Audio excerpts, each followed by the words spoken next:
ನಮಸ್ಕಾರ. ಇದು ಭಾರತ ಚುನಾವಣಾ ಆಯೋಗದಿಂದ ಮತದಾರರ ಪಟ್ಟಿ ಪರಿಷ್ಕರಣೆ ಮಾಡ್ತಾ ಇದ್ದಾರೆ. 2002ರಲ್ಲಿ ಒಮ್ಮೆ ಮತದಾರರ ಪಟ್ಟಿ ಪರಿಷ್ಕರಣೆ ಆಗಿತ್ತು. ಅದು ಈಗ ಮತ್ತೆ ಪುನಃ ಹೊಸದಾಗಿ ಮತದಾರರ ಪಟ್ಟಿ ಪರಿಷ್ಕರಣೆಯನ್ನ ಮಾಡ್ತಾ ಇದ್ದಾರೆ ಭಾರತ ಚುನಾವಣಾ ಆಯೋಗ. ಅದನ್ನ SIR ಅಂತ ಹೇಳಿ ಕರೀತಾರೆ, ಸ್ಪೆಷಲ್ ಇಂಟೆನ್ಸಿವ್ ರಿವಿಷನ್ ಅಂತ, ಸಮಗ್ರ ಮತದಾರರ ಪಟ್ಟಿ ವಿಶೇಷ ಪರಿಷ್ಕರಣೆ ಅಂತ ಹೇಳ್ಬಿಟ್ಟು. ಈಗ ಇಲ್ಲಿ ನಮಗೆ ನಾವು ಈ ಹಿಂದೆ ಅಕ್ಟೋಬರ್ 2025ರಿಂದ ಮ್ಯಾಪಿಂಗ್ ಕಾರ್ಯವನ್ನ ಮಾಡಿದ್ವಿ. ಮ್ಯಾಪಿಂಗ್ ಕಾರ್ಯ ಅಂತ ಹೇಳಿದ್ರೆ ಏನಪ್ಪಾ ಅಂತ ಹೇಳಿದ್ರೆ 2002ರಲ್ಲಿ ಯಾರೆಲ್ಲ ಮತಪಟ್ಟಿಯಲ್ಲಿ ಇದ್ರೋ ಅವರ ಹೆಸರುಗಳನ್ನ ಅವರ ಸಂಬಂಧಿಯ ಹೆಸರಿಗೆ ನಾವು ಜೋಡಣೆ ಮಾಡಿದ್ವಿ.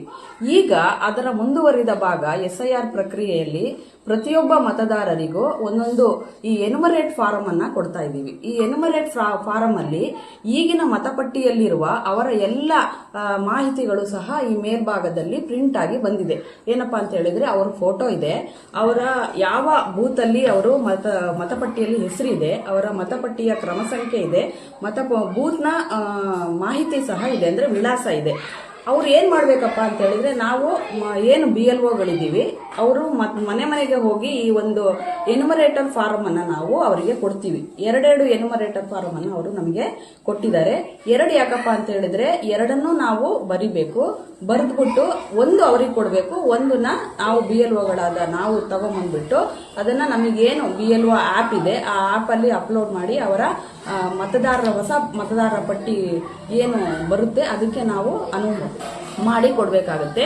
ಈಗ ಈ ಫಾರಂ ಅಲ್ಲಿ ಎನ್ಯುಮರೇಟರ್ ಫಾರಂ ಅಂತ ಹೇಳಿ ಇದನ್ನ ಕರೀತಾರೆ. ಇದರಲ್ಲಿ ಏನಪ್ಪಾ ಇದೆ ಅಂತ ಹೇಳಿದ್ರೆ ಮೊದಲನೇದಾಗಿ ಮೇಲ್ಭಾಗದಲ್ಲಿ ಯಾರು ಮತದಾರ ಇದ್ದಾರೋ ಅವರ ಮಾಹಿತಿ, ಈಗ 2026ರ ವೋಟರ್ ಲಿಸ್ಟ್ ಅಲ್ಲಿ ಏನಿದೆ ಅವರ ಎಲ್ಲಾ ಮಾಹಿತಿಗಳು ಮೇಲ್ಭಾಗದಲ್ಲಿ ಇದೆ. ಆದ್ರೆ ನಾವು ಮ್ಯಾಪಿಂಗ್ ಕಾರ್ಯ ಮಾಡುವಾಗ 2002 ಅಂದ್ರೆ 2002ರಲ್ಲಿ ಅವರು ಆ ಮತದಾರರು ಇದ್ರೆ ಅವರ ಮಾಹಿತಿಯನ್ನ ಈ ಫಸ್ಟ್ ಕಾಲಮ್ ಅಲ್ಲಿ ಬರಿಬೇಕಾಗುತ್ತೆ. ಏನ್ ಕೇಳಿದಾರಪ್ಪ ಇಲ್ಲಿ ಅಂದ್ರೆ ಮತದಾರರ ಹೆಸರು 2002ರಲ್ಲಿ ಅವರ ಮತದಾರರ ಹೆಸರು, ಆಮೇಲೆ ಮತದಾರರ ಭಾವಚಿತ್ರ ಗುರುತಿನ ಚೀಟಿ ಸಂಖ್ಯೆ ಅಂದ್ರೆ UGM ನಂಬರ್ 2002ರಲ್ಲಿ ಏನಿತ್ತು ಅದು ಬರಿಬೇಕಾಗುತ್ತೆ. ಹಾಗೆ ಅವರ ಸಂಬಂಧಿಯ ಹೆಸರು ಬರಿಬೇಕು, ಹಾಗೆ ಏನ್ ಸಂಬಂಧ ಇತ್ತು, ಹೀಗೆ ರಾಜ್ಯ, ಜಿಲ್ಲೆ, ಕೆಲವು ಮಾಹಿತಿಗಳನ್ನ ಕೇಳಿದರೆ. ಮತ್ತೆ ಏನಪ್ಪಾ ಅಂತ ಹೇಳಿದ್ರೆ ವಿಧಾನಸಭಾ ಕ್ಷೇತ್ರದ ಸಂಖ್ಯೆ ಬರಿಬೇಕು. 2002ರಲ್ಲಿ ಏನ್ ವಿಧಾನಸಭಾ ಕ್ಷೇತ್ರದ ಸಂಖ್ಯೆ ಇತ್ತೋ ಅದನ್ನ ಬರಿಬೇಕು, ಮತ್ತೆ ಭಾಗ ಸಂಖ್ಯೆ ಬರಿಬೇಕು, ಹಾಗೇನೆ ಕ್ರಮ ಸಂಖ್ಯೆ ಬರಿಬೇಕು. ಇದು 2002ರಲ್ಲಿ. ಈಗ ಉದಾಹರಣೆಗೆ ಹಂಸ ಅವರು 2002ರಲ್ಲಿ ಮತದಾರರ ಪಟ್ಟಿಯಲ್ಲಿ ಇದ್ರು, ಹಾಗಾಗಿ ಹಂಸ ಅವರ ಮಾಹಿತಿಯನ್ನೇ ಇಲ್ಲಿ ಬರಿತೀವಿ.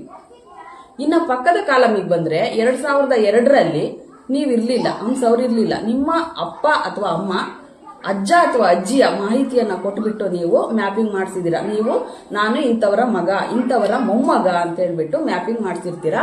ನೀವಿಲ್ದೇನೆ 2002ರಲ್ಲಿ ನೀವಿಲ್ಲ, ಆದ್ರೆ ನಿಮ್ಮ ಅಜ್ಜ ಅಜ್ಜಿ ಅಥವಾ ಅಪ್ಪ ಅಮ್ಮನ ಮಾಹಿತಿಯನ್ನ ಕೊಟ್ಬಿಟ್ಟು ನೀವು ಮ್ಯಾಪಿಂಗ್ ಮಾಡಿಸಿರ್ತೀರಾ. ಆಗ ಆ ಮಾಹಿತಿಯನ್ನ ನೀವು ಎರಡನೇ ಭಾಗದಲ್ಲಿ ಬರಿಬೇಕಾಗತ್ತೆ. ಮೊದಲು 2002ರಲ್ಲಿ ನೀವೇ ಇದ್ರೆ ಮೊದಲ ಭಾಗ, 2002ರಲ್ಲಿ ನೀವಿಲ್ಲ, ನಿಮ್ಮ ಸಂಬಂಧಿಯ ಏನಾರು ಮಾಹಿತಿಗಳನ್ನ ಕೊಟ್ಟು ನೀವು ಮ್ಯಾಪಿಂಗ್ ಮಾಡಿಸಿದ್ರೆ ಅದರ ಬಲಭಾಗದಲ್ಲಿ ಬರಿಬೇಕಾಗುತ್ತೆ. ನಂತರ ಎಲ್ಲರಿಗೂ ಸಹ ಇದು ಸಾಮಾನ್ಯವಾಗಿ ಮಾಹಿತಿಯನ್ನ ತುಂಬಲಿಕ್ಕಿರುತ್ತೆ. ಏನಪ್ಪಾ ಅಂತ ಹೇಳಿದ್ರೆ ಜನ್ಮ ದಿನಾಂಕ, ಆಧಾರ್ ಸಂಖ್ಯೆ, ಮೊಬೈಲ್ ಸಂಖ್ಯೆ, ಮತ್ತೆ ನಿಮ್ಮ ಪೋಷಕರ ಹೆಸರು, ಆ ಪೋಷಕರ ಗುರುತಿನ ಚೀಟಿ ಸಂಖ್ಯೆ, ಅವರ ತಾಯಿಯ ಹೆಸರು, ಇದು ಲಭ್ಯವಿದ್ದಲ್ಲಿ ಅಂತಿದೆ. ಮತದಾರರ ಭಾವಚಿತ್ರ ಗುರುತಿನ ಚೀಟಿ ಸಂಖ್ಯೆ ಲಭ್ಯ ಇದ್ರೆ ಮಾತ್ರ ಹಾಕಬೇಕು. ಹಾಗೇನೆ ಅವರ ತಂದೆ ತಾಯಿ ಹೆಸರು ಬರಿಬೇಕು, ಮತ್ತೆ ಮತದಾರರ ಭಾವಚಿತ್ರ ಗುರುತಿನ ಚೀಟಿ ಸಂಖ್ಯೆ ಅವರ ಅಪ್ಪ ಅಮ್ಮಂದು ಇದ್ರೆ ಬರಿಬೇಕು, ಮತ್ತೆ ತಾಯಿಯ ಹೆಸರು, ಸಂಗಾತಿಯ ಹೆಸರು. ಈಗ ಕೆಲವರಿಗೆ 2002ರಲ್ಲಿ ಮದುವೆ ಆಗಿರ್ಲಿಲ್ಲ, ಈಗ ಅವ್ರ ಮದುವೆ ಆಗಿದೆ, ಹಾಗಾಗಿ ಅವರ ಗಂಡನ ಹೆಸರನ್ನು ಬರಿಬೇಕಾಗುತ್ತೆ. ಹೆಣ್ಮಗು ಆಗಿದ್ರೆ ಅವರ ಗಂಡನ ಹೆಸರು, ಗಂಡು ಹುಡುಗ ಆಗಿದ್ರೆ ಅವರ ಹೆಂಡತಿಯ ಹೆಸರನ್ನು ಬರಿಬೇಕಾಗುತ್ತೆ.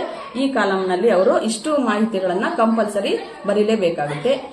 ಇದು 2002ರಲ್ಲಿ ಇದ್ರೆ ಮಾತ್ರ, ಅವರೇ ಇದ್ರೆ. ಇದು 2002ರಲ್ಲಿ ಅವರ ತಂದೆ ತಾಯಿಯ ಮಾಹಿತಿ.